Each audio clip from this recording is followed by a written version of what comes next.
What it is, though. It's your boy Crook LDB Team 100. We in here, sure. Thank you guys for watching. Thank you guys for tuning in. We got another reaction video.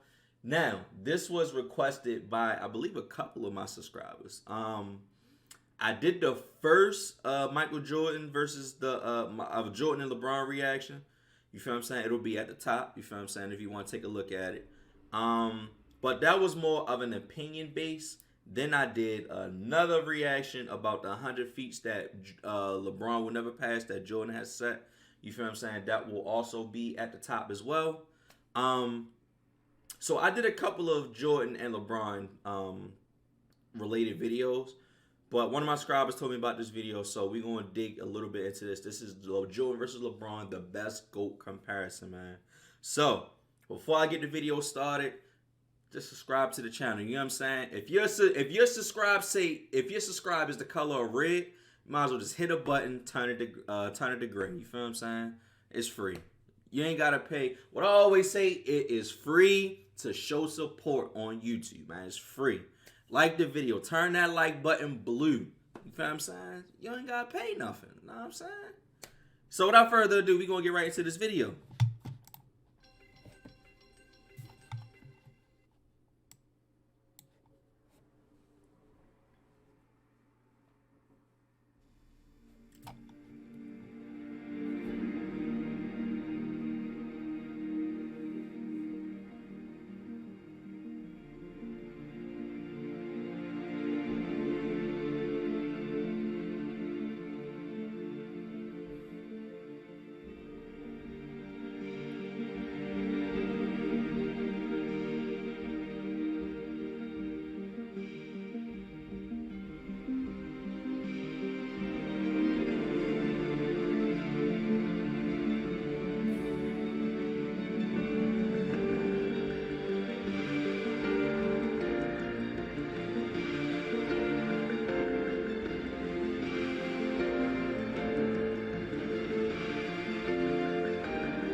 Jordan versus LeBron.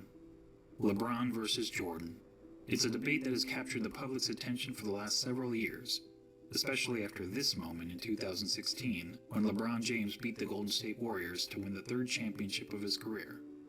In LeBron's own words, "That one right there made me the greatest player of all time." That's what I felt. I was like, that one right there made you the greatest player of all time. But did it? Is everything since that moment simply icing on LeBron's cake?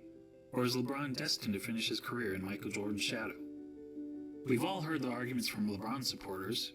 He's bigger, he's stronger, he's faster, he's more durable. And from Jordan supporters. Michael Jordan was merely 6-0 with 6 MVPs in the finals. But the GOAT debate isn't as simple as the pundits make it seem.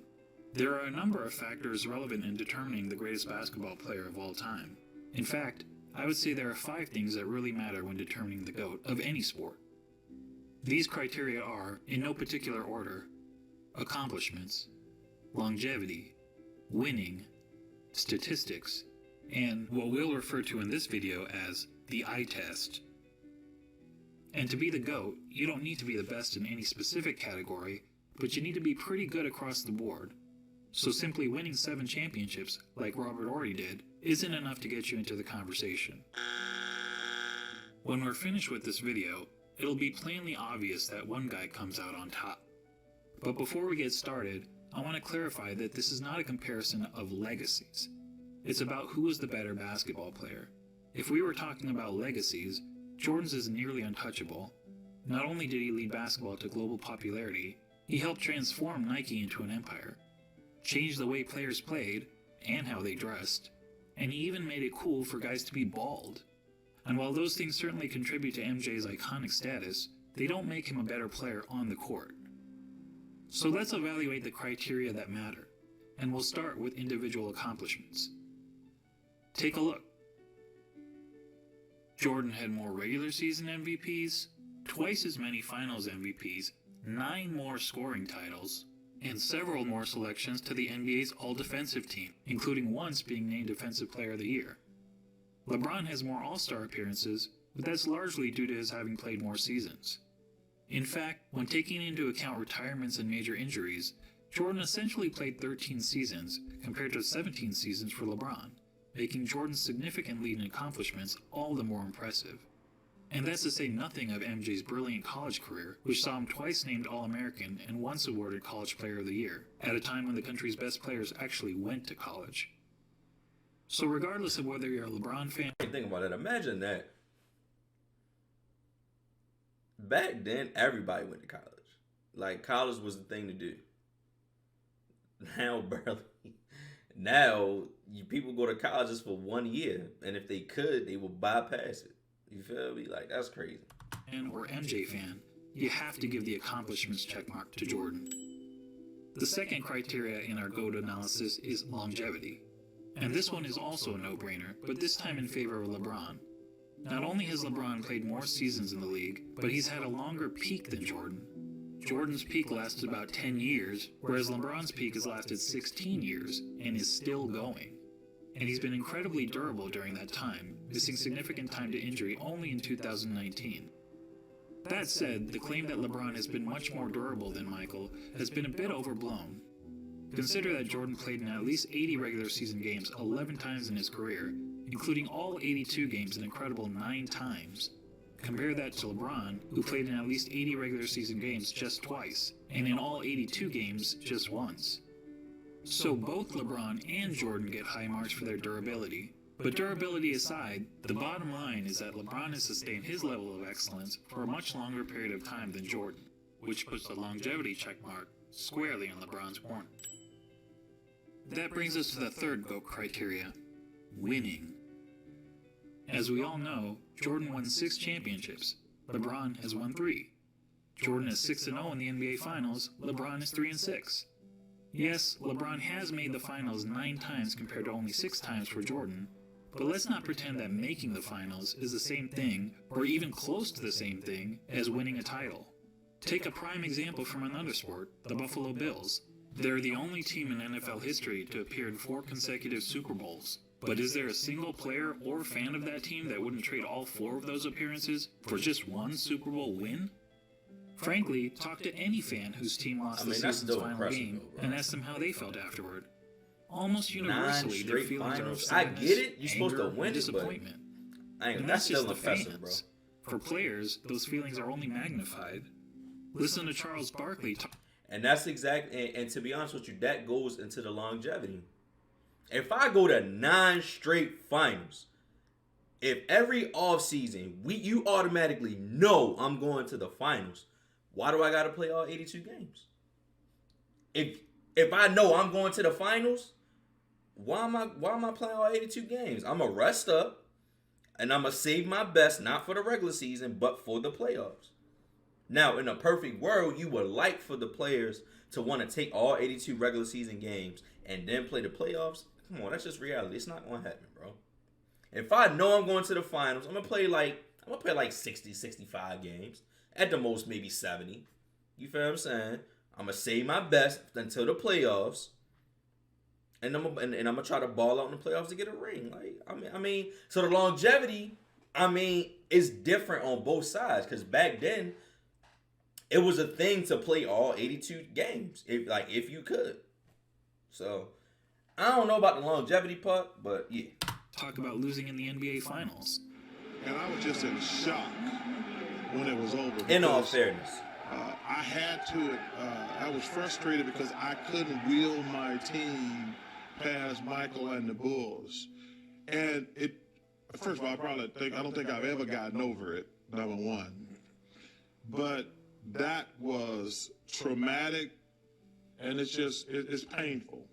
So we can all stop with this false equivalence between winning the championship and finishing runner-up. In the words of Herm Edwards, you play to win the game. Hello? You play to win the game. Now back to Jordan and LeBron. As mentioned, on basketball's biggest stage, the NBA Finals, Jordan was 6-0. LeBron was 3-6. And frankly, that doesn't even show how lopsided their records really are. In terms of individual finals games, Jordan was 24-11. LeBron is 18-31. And that's because in 4 of his 6 finals losses, LeBron's team hasn't even been competitive. Twice he got swept, and 2 other times he lost 4-1. That includes being on the wrong side of the 2 most lopsided finals by margin of loss in NBA history. Of course, LeBron fans will tell you that the only reason for LeBron's poor finals record is that his competition was so tough. Ironically, some of these same fans criticized Jordan for losing early in his career to a Celtics team stacked with 5 Hall of Famers, and they conveniently gloss over the fact that LeBron reached the finals so many times in part because the competition in his own conference was so weak. During the vast majority of his career, LeBron played in what many dubbed the Leastern Conference because the East was so much weaker than the West. On the other hand, during Jordan's playing days, the East was generally considered the stronger conference, as Jordan had to battle through hard-fought rivalries against the Bad Boy Pistons, Patrick Ewing's Knicks, the Shaq Penny-led Magic, and Reggie Miller's Pacers. That said, if you want to blame LeBron's failure in the finals on the level of his competition, I won't argue with you. But let's also not blow it out of proportion. If you look at the average number of wins of their finals opponents, you'll see that LeBron's finals opponents averaged 60.8 wins per season, whereas Jordan's finals opponents averaged 61.2 wins per season. So as it turns out, both players face stiff competition in the finals. But a big reason we don't hold the 93 Suns, the 96 Sonics, or the 98 Jazz in the same regard as some of LeBron's finals opponents is because, unlike LeBron's adversaries, Jordan's opponents never actually won the Larry O'Brien Trophy. Which goes to my original point, that the difference between winning the title and finishing runner-up is huge. And the reason those teams never won the title? This guy. Look, I'm not trying to say that Jordan's opponents were as good as the Warriors teams that LeBron faced 4 times in the finals. The truth is that Jordan never played a juggernaut quite like that. But there's a pretty good reason for that. Jordan's Bulls were the juggernaut. They were the team winning 70-plus games. They were the team with the target on their back every year. And as the Warriors showed us, that's not an easy place to be. As great as the Warriors were, they were never able to string together 3 consecutive championships. Jordan's Bulls did it twice. So what's the greater achievement? Beating the juggernaut or being the juggernaut? Or to be more specific, beating the juggernaut 1 time out of the 4 times he faced them? Or being the juggernaut year after year after year? And then doing it again, year after year after year. There's no doubt that LeBron's victory over the 73-win Warriors was the highlight of his career. But it's not the first time that an underdog has won the championship, and there actually have been much bigger underdogs who ended up winning the title. But how many times have we seen a player lead his team to 6 championships in 8 years? Prior to Jordan's Bulls, only Bill Russell's Celtics ever accomplished that feat in the NBA, when they incredibly won 11 championships in 13 seasons. However, back then, there was an average of less than 10 teams in the league, and only a couple rounds of playoffs, so it was considerably easier to win a title. And no player, not even Bill Russell, ever had a run of winning 25 of 26 playoff series, as Michael Jordan did. And Michael's pattern of winning goes beyond the NBA. Let's not forget that Jordan has never won anything but gold in the Olympics, and he also earned an NCAA championship, in which he hit the first of 2 iconic championship-winning shots in his career. All that is to say, when it comes to winning, the checkmark clearly goes to Jordan. On to the 4th GOAT criteria, statistics. This one is a bit more complicated. I mean, how do you statistically evaluate 2 players who played in different eras under different rules at different positions? Exactly. One way of doing it is to simply look at the 8 traditional statistics of basketball. Points, assists, rebounds, steals, blocks, field goal percentage, free throw percentage, and turnovers. And we'll focus on per-game stats rather than cumulative stats, since cumulative stats such as total career points and total career assists really speak to longevity, which is already its own category of the GOAT analysis. Per-game stats, on the other hand, is more of an apples-to-apples comparison. So looking at the 8 traditional stats, we see that Jordan leads LeBron in 5 of them: points per game, steals per game, blocks per game, free throw percentage, and fewer turnovers. LeBron leads in the other three: assists per game, rebounds per game, and field goal percentage. But that's a pretty simplistic way of looking at statistics. What if we instead turn to analytics? Probably the most well-known analytics stat is player efficiency rating, or PER for short. This metric was created by respected basketball analyst John Hollinger to give an overall rating to a player's performance based on traditional stats like the ones we just mentioned. Jordan has led the league in PER 7 times, LeBron 6 times. Jordan has finished top 3 in PER 10 times, LeBron 9 times. In fact, Jordan has the highest career PER in both the regular season and the playoffs. Another popular analytics stat is win shares. Jordan has led the league in win shares 8 times, LeBron 5 times. Jordan has finished top 3 in win shares 11 times, LeBron 6 times. And when it comes to win shares per 48 minutes, Jordan has the highest career rating in both the regular season and the playoffs. What about box plus minus? Until recently, LeBron was actually ahead of Jordan in career box plus minus. But after the 2017 season gave Russell Westbrook the greatest single-season box plus minus in history by a wide margin, the architect of box plus minus realized that the stat was fundamentally flawed. So he made some changes to improve its formula. As a result, Michael Jordan now has the highest career box plus minus in both the regular season and the playoffs. And lastly, what about value over replacement player, which on its face seems to favor LeBron James?